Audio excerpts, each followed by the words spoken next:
Thank you. I will talk now about a philosophical concept, recognition. And you will see that, in fact, still I'm looking for some empirical strategy, and especially to use some big data. And you will see that I'm quite lost. In fact, in this, you know, the movie Lost in Transition, there is a new title, Lost in Big Data. Then this is some first research about recognition. And the motivation, in fact, are this one. So it is since a long time, in fact, when I was a student also, that I was really upset about the idea that in fact, the neoclassical approach considered that the Homo economicus, at the end, in fact, is alone. And it is because of the atomistic view, in fact, most of the time. Then you have this kind of cut, and I don't want, in fact, to just develop. There is a real need of social interaction and how, in fact, to, of course, improve that. So it's not so simple, of course, and we need, in fact, to enlarge. And as many, in fact, people said, social interaction is very, in fact, important. But first, just coming back to the famous Sterling paradox, we know that, in fact, it's not enough just to maximize the utility, to just search for money and so on. And in fact, it could be nice to be able to far to the decimal science, as he said. But also, of course, defensive growth. There are many, in fact, economists to develop the idea. So you know the story. People work harder and harder in order to consume more and more. But at the end, in fact, there is no end of the rise. And in fact, people lose the time to be with others. So that's why, in fact, that could be another explanation of the Sterling paradox. So everybody knows that, of course, social interaction are very crucial, in fact, in the way to understand happiness. There are many, in fact, results about this. So we'll look to that. For example, this idea of Frey, who said that, of course, this is really a strong result in many research. The other one also, you know, the famous long study of Harvard, who showed that the key point, in fact, is social interaction in order to explain health and well-being in the long time. But at the end, in fact, my question was this one. So we know that social interaction are good, but how to explain? It is maybe of feeling, it is maybe of friendship and so on, but how we can use a concept in order to understand that. So it is, of course, quite evident, but we need to explain and maybe to use a specific concept. And my idea is this one, is to use the concept of recognition and to say that maybe people are looking for recognition. And it is the case, in fact, they are happier in different fields, of course, as you will see. Then the idea is to say that recognition is even a kind of ontological aspect of human being. Without recognition, we cannot even live and, in fact, survive. And especially for the kids, for example, we need all recognition. And just coming back to the academic fields, we need recognition from the peers and, of course, for the publication and so on. This is a kind of recognition also. So, and this is coming from different views. There are many, of course, not only Hegel and Honneth. So I use especially Honneth, as you will see.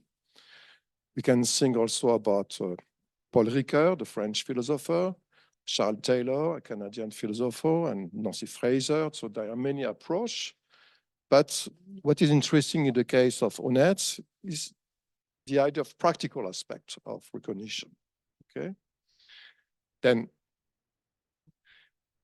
we just focus quickly on this philosophical definition, but the idea you see that sometimes, I don't want to touch this, we have a kind of negative aspect. So people are looking to recognition, so a possible struggle of recognition in some society. Sometimes it's more positive, of course, as you can imagine, for example, in the work of Paul Ricoeur. So this is another way to explain what could be, of course, recognition and the positive aspect, of course, of recognition. So you see that according to Honneth, there are different type of sphere, and I will explain that after. And what is interesting here, in fact, is this kind of qualities: self-esteem, self-respect, and self-confidence. Okay, and I will develop that later. And you see that according to this approach, we have three spheres. So love, and love, it is, of course, not only intimacy, but also friendship and family and so on. And the other one is solidarity. And according to Honneth, if you have love, it's better, in fact, and easier, in fact, to, at the end, have also recognition coming from the other spheres. So solidarity is much more maybe we belong to a community in the workplace, it's easier and so on. And rights, of course, it means that we need, of course, fair aspect in the society. It does not depend on the gender, the race, and so on. So the first one, in fact, is the idea that we need to be able to love. And of course, we are looking to have this kind of also flow. And in this case, according to this view, it's possible to develop what he called self-confidence. Rights means that we are also in the good place in order to have some fair aspect, injustice in many rights and so on. And then, of course, self-respect. We have the same respect coming from the society, some others, and so on. And solidarity, in fact, especially in the market and in the workplace, is self-esteem. Then the methodology is this one, is to say that if people have self-confidence, self-esteem, self-respect, it means that normally it should be that people will be happier. This is a kind of human qualities in order to be happier or to be faced with some situation and so on. Then this is a crucial element. It's of course a hypothesis and not only one entry, of course, as you can understand. And I've done a first research in 2008, and this research showed that, in fact, there is a positive impact of recognition on individual happiness. But I didn't use, in fact, the idea of self-esteem, self-respect, and self-confidence. So that's why, in fact, I think we need to go and to improve the research. So, and another possible entry is this one. According, again, to Honneth, we have different ways to understand and different ideas of what is recognition. In France, for example, it's quite negative. People don't like so much, in fact, to lose their own personality. And this is coming from different, of course, work like Rousseau, Sartre, Foucault, and so on. And that could be, I don't know, a possible explanation of the French paradox. Why not? We need to explore that. In Germany, in fact, people think that, of course, that could be a positive, because in this case, it could be a possible self-determination. So I'm looking for recognition from others and order with a major O. It means the society as a whole. And in UK, in fact, people are looking, so it means that Germany, in fact, are quite rational, in fact. So it means, yes, if I want to belong to a community, I have to have this kind of rationality, and then, of course, I will be recognized. That's okay for me. In UK, it's more like I need to respect a norm.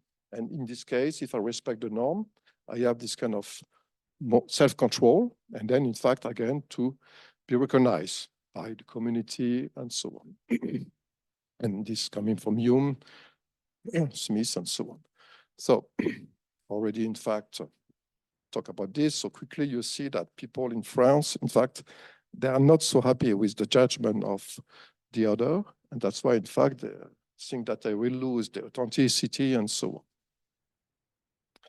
In the German, self-determination. And you see that it's another way, in fact, to understand that recognition could be positive. And in UK, again, self-control and so on.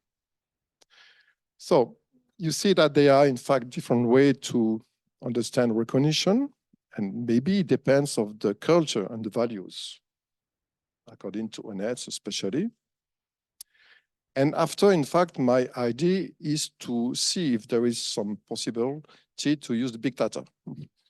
It's a very open question, of course. And in fact, as I said at the beginning, I'm at this stage a little bit lost because it's quite new. It's not so easy if you can understand. So you see that, of course, if we want to have some result coming from big data, we need first to have a good term in order to see if there is some proxy. I don't know about what could be self-esteem, what could be self-confidence, and so on. If you just type self-evidence, self-confidence and happiness, there is nothing. Because, of course, people don't just type, for example, on Instagram or, I don't know, Twitter, I have a self-respect, and then I'm happy. Of course, it's much more difficult, as you can imagine. So I think that data could be very useful for my research. And so at this stage, of course, it's, I think, quite difficult to have some relevant results. So of course, we need to continue.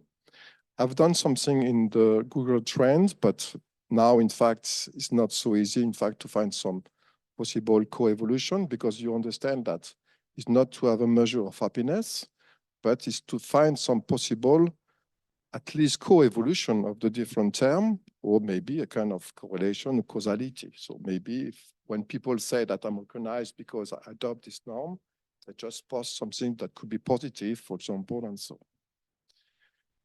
So just to conclude, you see that the question is, of course, how it's possible to improve recognition in order to improve happiness in different societies? Why not to talk about recognition goods? And that could be another possible concept. And of course, to avoid this kind of lack of recognition in order to develop this idea of good life coming from recognition. So thank you. If you have some question.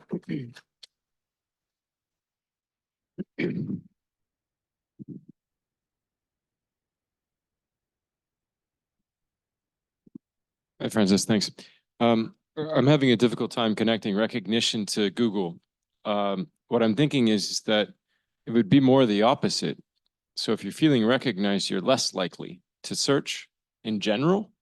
And so I don't think that, you're not looking to buy anything, you're just engaging in social relations, and so my memory is that Google Trends is all relative. So I don't know if you can get at the total amount of search, for example.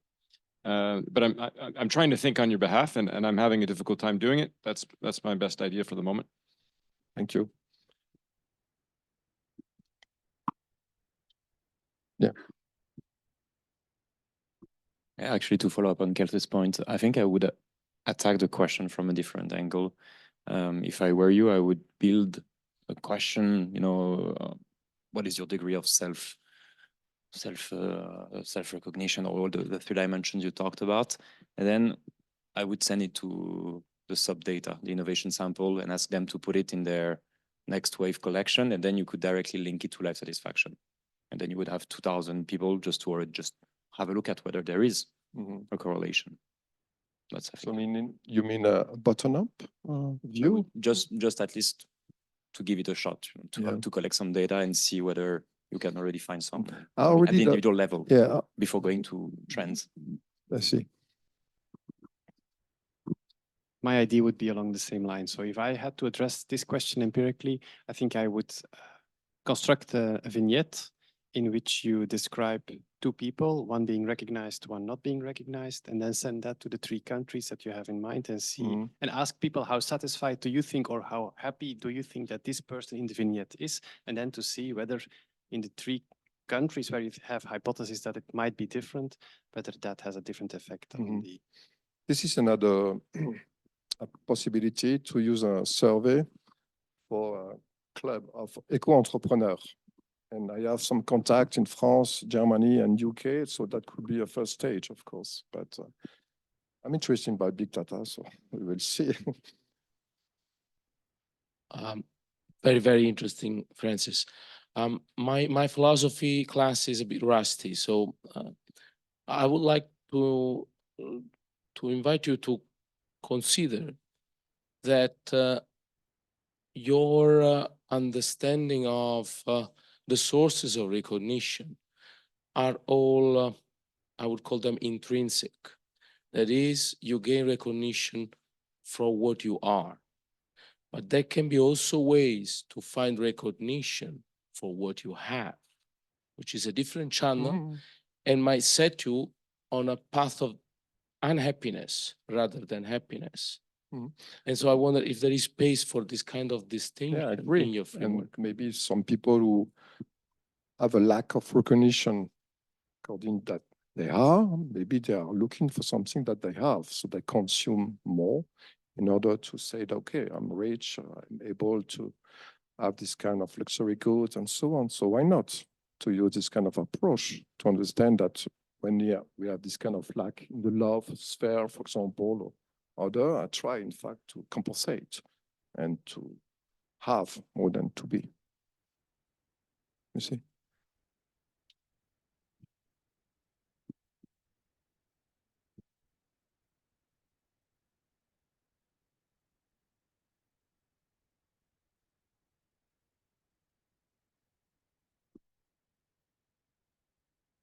Hi. Hi. My question is, if you've considered, or how would you consider aspirational trends? There's a lot of, and aspirational accounts as well, like social media accounts that their focus is to be aspirational in relating that with the person or the people who follow those accounts, or do go and search for those terms like aesthetic terms, or that sort of more aspirational trend, especially amongst young people.